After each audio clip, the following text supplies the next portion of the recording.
Bueno, espero que todos estén bien. El día de hoy vamos a tocar el tema sobre actualización en trastornos hipertensivos del embarazo y lo que es la emergencia hipertensiva. Vamos a estar tratando lo que son los protocolos basados en evidencia y guías de práctica clínica institucional. Nuestro enfoque es mortalidad cero, una reducción de la morbimortalidad materna y perinatal. Bueno, ya tocando la parte epidemiológica, tenemos que estos afectan del 10 al 20% de los embarazos a nivel mundial.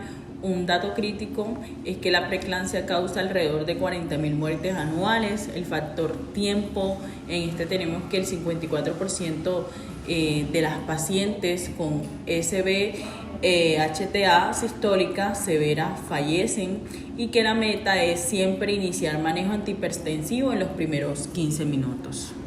Bueno, hablando de la clasificación, tenemos que esta se divide en 4. Primero tenemos la hipertensión gestacional, que esta es igual, se denomina como presiones arteriales iguales o mayores a 140/90 tras la semana 20 sin proteinuria. La preeclampsia, aquí puede ser una hipertensión arterial más proteinuria o una hipertensión arterial más difusión de órgano blanco. Cuando hablamos de hipertensión crónica, esta que todo es diagnosticada preconcepcional o antes de la semana 20. Y ya la preeclampsia sobreagregada o HTA crónica, tenemos que aquí, pues esta tiene una aparición de criterios de severidad o proteinuria que son en pacientes que son previamente hipertensas.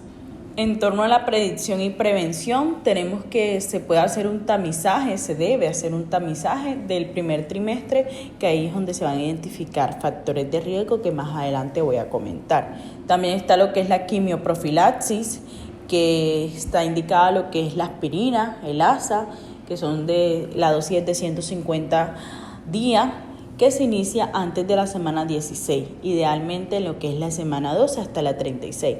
Y también tenemos lo que es el calcio. Bueno, esto era lo que les estaba comentando en la diapositiva anterior, que existen unos factores de riesgo. Pueden ser factores de riesgo moderado o de riesgo alto. Entre los de riesgo moderado tenemos que sea primer embarazo, una edad mayor o igual a 40 años, un intervalo intergenésico mayor a 10 años, un índice de masa corporal igual o mayor a 35, un embarazo múltiple, antecedentes familiares de preeclampsia. Y ya los factores de riesgo alto tenemos que ya la paciente haya tenido un trastorno hipertensivo en el embarazo anterior, una paciente con una enfermedad renal crónica, una enfermedad autoinmune, una diabetes mellitus tipo 1 o 2 o una hipertensión crónica. Ahora bien, hablamos de criterios de severidad cuando encontramos lo que son las cifras tensionales mayores o iguales a 160, la sistólica, o mayor o igual a la diastólica a 110. En la parte hematológica, cuando las plaquetas están menor a 100. En la parte hepática, cuando encontramos las transaminasas al doble del valor normal o dolor en lo que es la parte del hipocondrio derecho o epigastrio. Y en la parte neurológica vamos a encontrar cefalea, visión borrosa, fosfenos, clonos o lo que es hiperreflexia. Y ahora sí, iniciemos con lo que es el manejo de las crisis hipertensivas. Bueno, ya esto lo habíamos comentado, que podemos encontrar una tensión arterial sistólica mayor o igual a 160 y o una tensión arterial diastólica mayor a 110. También podríamos encontrar lo que son síntomas de encefalopatía hipertensiva con unas tensiones arteriales menores a 160 a 110, tales como lo que es la alteración del estado de conciencia. Hay que resaltar que siempre tenemos que manejar e iniciar este manejo los primeros 15 minutos. Entonces, pues para esto les traje estas tablas que las vamos a encontrar en nuestros servicios, que son unas listas de chequeos, unas guías rápidas que nos van a ayudar en caso tal exista algún caso de crisis hipertensiva. Aquí están bien descritos lo que son los pasos a seguir. Tenemos inicialmente lo que es alertar al equipo de trabajo, pedir ayuda, designar al líder del equipo, designar una función a cada integrante, asegurar las barandas. La idea es que en caso tal ocurra cualquier tipo de crisis hipertensiva, siempre tengamos a la mano en nuestros servicios estas listas de chequeo que van a ser una ayuda a la hora que se presente un caso.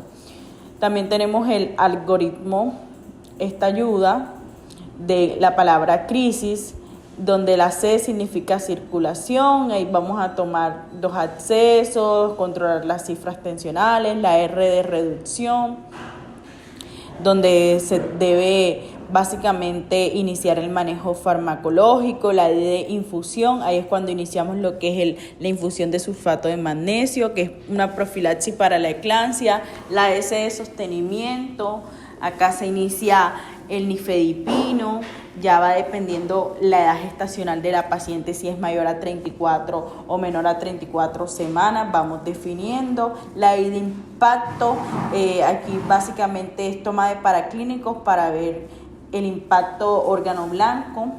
Y la S de seguimiento, que es un plan de manejo para cada paciente.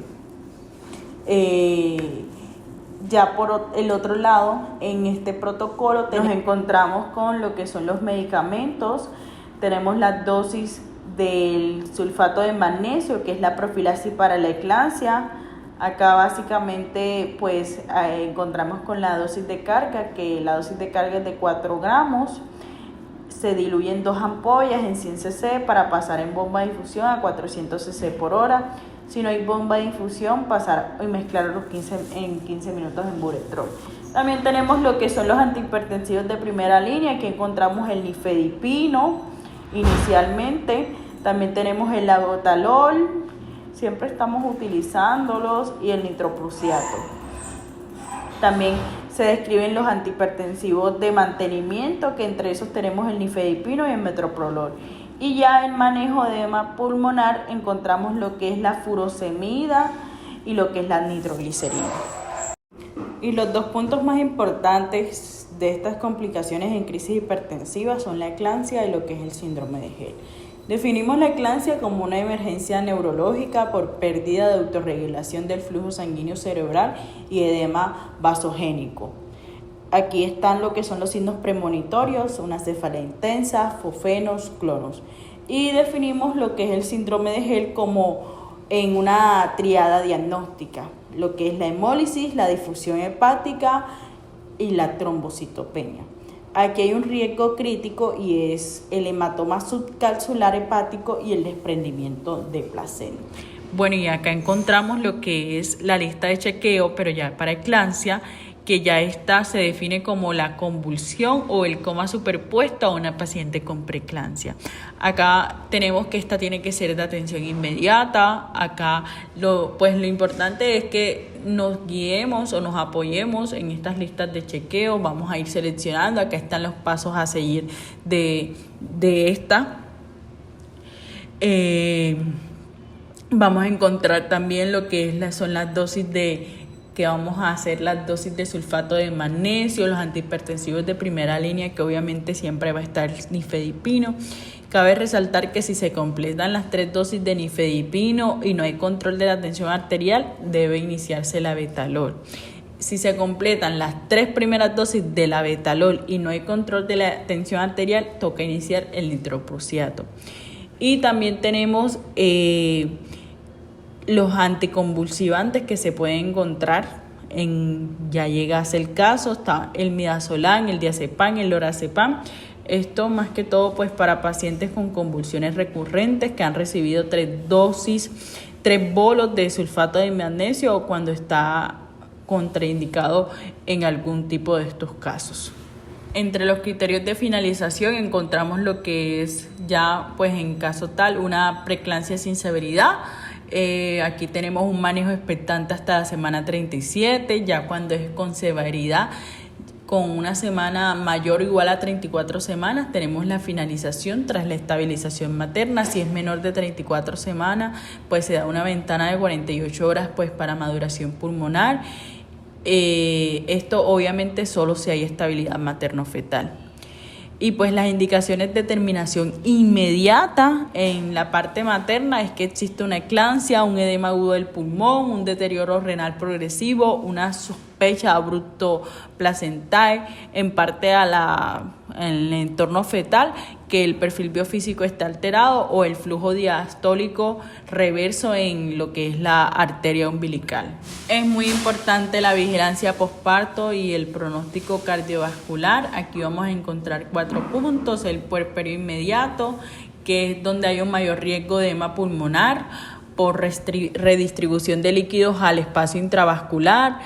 La continuidad del riesgo, que es del 30% de los eventos enclánticos, siempre van a ocurrir tras el parto, un 30%. Así que requiere una vigilancia estricta de las tensiones arteriales y de la diuresis. También tenemos un impacto a largo plazo. Aquí este es un riesgo de 2 a 4 veces mayor cuando hay hipertensión crónica, SB o un infarto agudo del miocardio. También tenemos el seguimiento, que ya aquí pues toca hacerle un control anual de perfil lipídico, glucemia y función renal a estas pacientes. Tengo pues aquí un ejemplo de un caso clínico: una paciente primigestante, 28 años, 32 semanas, consulta por cefalea intensa, mafofenos, los signos al ingreso 170-110, unas plaquetas en 90.000, unas transaminasas elevadas. Diagnóstico fácil: una preeclampsia con criterios de severidad. ¿Cuál sería la conducta? Hospitalizar a la paciente, iniciar sulfato de magnesio, iniciar antihipertensivos y evaluar lo que es la interrupción. Entonces, ¿cuál es la regla de oro para todo lo que son estos protocolos, las crisis hipertensivas, las emergencias hipertensivas y demás? Que en emergencias hipertensivas el tiempo es cerebro y el tiempo es vida. Más que cifras, no tratamos tensiones de 160 a 110, vamos a proteger el futuro de una familia. ¿Cuál es nuestro compromiso con esto?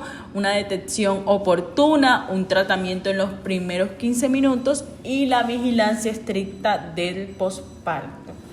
Entonces, pues básicamente lo clave de aquí es que la adherencia al protocolo no es opcional, es la diferencia entre una estadística y una historia con final feliz. Entonces, pues eso sería todo. Les voy a estar dejando un test sobre lo que les acabo de comentar. Muchísimas gracias por su atención y cualquier duda me la pueden estar escribiendo al interno. Gracias.